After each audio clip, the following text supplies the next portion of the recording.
Hello viewers. आज हम बात करेंगे कि प्रेगनेंसी के दौरान हमें कौन से टेस्ट की आवश्यकता पड़ती है। बहुत बार पेशेंट्स के मन में सवाल होता है कि इतने सारे टेस्ट डॉक्टर हमारे करा रहे हैं, इनकी क्या ज़रूरत है, कराने भी हैं कि नहीं। तो इन्हीं सवालों का आंसर देने के लिए आज का हमने वीडियो बनाया है कि एक नॉर्मल प्रेगनेंसी में हमें किन टेस्ट की आवश्यकता पड़ती है। तो नॉर्मल प्रेगनेंसी में जब पेशेंट हमारे पास आता है और प्रेगनेंसी कंफर्म हो जाती है, चाहे वो हमने यूरिन टेस्ट के माध्यम से की हो, चाहे बीटा एचसीजी से, चाहे अल्ट्रासोनोग्राफी से, तो उसके बाद कुछ ब्लड टेस्ट और यूरिन के टेस्ट होते हैं जो आपका डॉक्टर आपको एडवाइस करता है।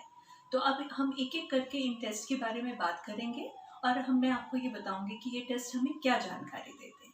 तो पहला टेस्ट जो हम कराते हैं वो है कंप्लीट हीमोग्राम, जिसमें हमारे पेशेंट के हीमोग्लोबिन लेवल का और उसमें कहीं आयरन की कमी तो नहीं है, अनीमिया है तो किस प्रकार का अनीमिया है, इसके बारे में कुछ जानकारी हमें इस टेस्ट के माध्यम से मिल जाती है।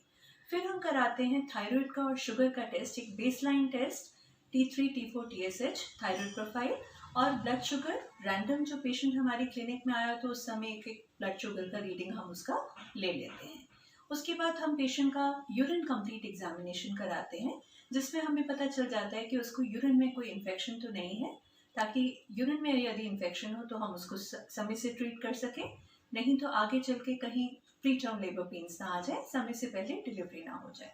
इसके अलावा हम पेशेंट के गुप्त रोगों के लिए भी टेस्ट कराते हैं, जैसे HIV का test, standard test for syphilis, काला पीलिया के लिए HCV एंटीजन और हेपेटाइटिस B और हेपेटाइटिस C की टेस्टिंग हम दोनों कराते हैं। इसके अलावा पेशेंट का ब्लड ग्रुप और उसके हस्बैंड का ब्लड ग्रुप कराना भी बहुत इंपॉर्टेंट होता है।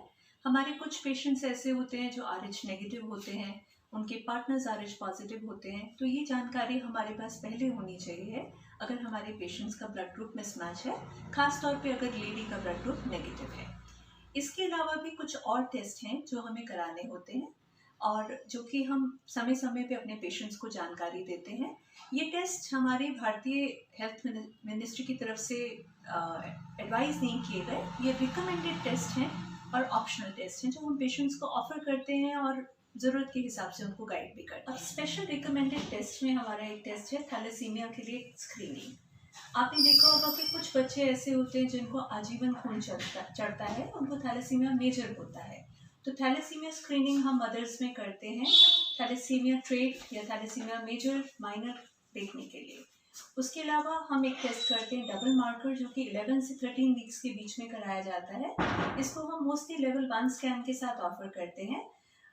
सभी पेशेंट्स में कराना ज़रूरी नहीं होता, बट अगर पेशेंट की उम्र 35 ईयर्स से ज़्यादा हो या वो डायबिटीज़ मेलाइटिस टाइप 1 टाइप की पेशेंट हो या फैमिली में अनुवांशिक हो के पहले भी डाउन सिंड्रोम से अफेक्टेड बच्चे उस फैमिली में हो, तो ऐसे केसेस में पेशेंट्स को ज़रूर कराना चाहिए। खासतौर पे जब अल्ट्रासाउंड में भी हमारे सॉफ्ट मार्कर्स आए हों तो हमें उसमें डबल मार्कर 11 से 13 वीक्स में ज़रूर करा लेना चाहिए। इसके अलावा हम कुछ पेशेंट्स में क्वाड्रुपल मार्कर भी ऑफर करते हैं, जो कि 16 वीक्स ऑनवर्ड्स ऑफर करते हैं, 16 से 20 वीक्स में। और इसमें भी बच्चे की मन बुद्धि होने के बारे में जानकारी प्राप्त होती है, जैसे कि डाउन सिंड्रोम, एडवर्ड सिंड्रोम या कोई न्यूरल ट्यूब डिफेक्ट हो, तो वो इस टेस्ट के माध्यम से हमें पता चल जाता है। प्रेगनेंसी में ये सारी टेस्टिंग जनरली हम एक ही बार करते हैं, पर कुछ टेस्ट होते हैं जो हमें बार बार रिपीट करने पड़ते हैं विजिट दर विजिट। जैसे कि हम हीमोग्लोबिन का लेवल बार बार चेक करते हैं प्रेगनेंसी में, क्योंकि बढ़ते हुए बच्चे के साथ कई बार ऐसे होता है कि लेडी का हीमोग्लोबिन कम हो जाता है। यूरिन का टेस्ट भी प्रेगनेंसी में बार बार करना पड़ता है, क्योंकि किसी भी पॉइंट पे इन्फेक्शन हो सकता है जो कि पेशेंट के लिए प्रॉब्लमैटिक साबित हो सकता है। तो बहुत ज़रूरी होता है कि हम यूरिन टेस्ट को भी बार बार रिपीट करें। अगर पेशेंट थायराइड का पेशेंट है तो भी हमें थायराइड के लेवल्स को लगभग 2-2 महीने में 6 से 8 हफ्ते के बीच में रिपीट करना पड़ सकता है। कई बार ऐसा होता है कि लेडी RH नेगेटिव है और उसका पार्टनर RH पॉजिटिव है, तो ऐसे में हमें एक इनडायरेक्ट कोम्स टेस्ट भी होता है जिसको हमें रिपीटेडली फॉलो करना पड़ता है। तो कुछ ये 4-5 टेस्ट छोड़ के बाकी सभी टेस्टों को प्रेगनेंसी में कम से कम एक बार हमें ज़रूर करा के देखना पड़ता है और इससे हमें बहुत ही महत्वपूर्ण जानकारी मिलती है। यदि कोई गुप्त रोग का टेस्ट पॉजिटिव आ जाता है तो बहुत सारी चीज़ें ऐसी हैं जो हम कर सकते हैं ताकि मदर से बच्चे को गुप्त रोग ट्रांसफ़र होने के चांसेस कम हो जाए। तो ये सारी जानकारी मैं आशा करती हूँ आपके काम आएगी और आप समझ सकेंगे कि आपका डॉक्टर आपको टेस्ट क्यों लिखता है। Thank you.